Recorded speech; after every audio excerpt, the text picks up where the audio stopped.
नमस्कार दोस्तों, पंचतंत्र की नई कहानी में आपका स्वागत है। पंचतंत्र की नई कहानी का शीर्षक है मूर्ख वैज्ञानिकों की कहानी। एक नगर में 4 मित्र रहते थे। उनमें से 3 बड़े वैज्ञानिक थे, किंतु बुद्धि रहित थे। चौथा मित्र वैज्ञानिक नहीं था, परंतु बुद्धिमान था। चारों ने सोचा कि विद्या का लाभ तभी हो सकता है यदि वे विदेश में जाकर धन संग्रह करें। इसी विचार से वे सब विदेश यात्रा को चल पड़े। कुछ दूर जाकर उनमें से सबसे बड़े ने कहा, हम चारों विद्वानों में एक विद्या शून्य है, वह केवल बुद्धिमान है। धनोपार्जन के लिए और धनिकों की प्रसन्नता के लिए विद्या आवश्यक है। विद्या के चमत्कार से ही हम उन्हें प्रभावित कर सकते हैं।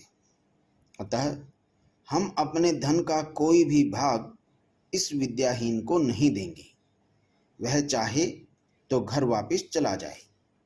दूसरे ने इस बात का समर्थन किया, किंतु तीसरे ने कहा, यह बात उचित नहीं है। बचपन से ही हम एक दूसरे के सुख दुख के संभागी रहे हैं। हम जो भी धन कमाएंगे उसमें इसका हिस्सा रहेगा। अपने पराये की गणना छोटे दिल वालों का काम है। उदार चरित्र व्यक्तियों के लिए सारा संसार ही अपना कुटुंब होता है। हमें उदारता दिखलानी चाहिए। उसकी बात को मानकर चारों आगे चल पड़े।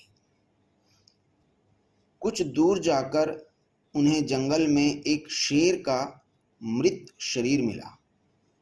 उसके अंग प्रत्यंग बिखरे हुए थे।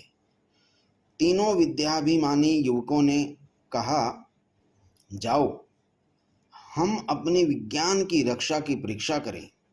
विज्ञान के प्रभाव से हम इस मृत शरीर में नया जीवन डाल सकते हैं। यह कहकर तीनों उसकी हड्डियां बटोरने लगे और बिखरते हुए अंगों को मिलाने में लग गए। एक ने अस्थि संजय किया, दूसरे ने चर्म, मांस, रुधिर संयुक्त किया और तीसरे ने प्राणों के संचार की प्रक्रिया शुरू कर दी।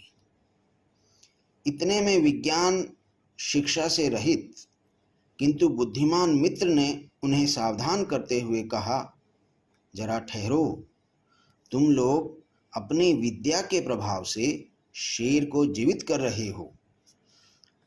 शेर जीवित होते ही हम सबको मारकर खा जाएगा।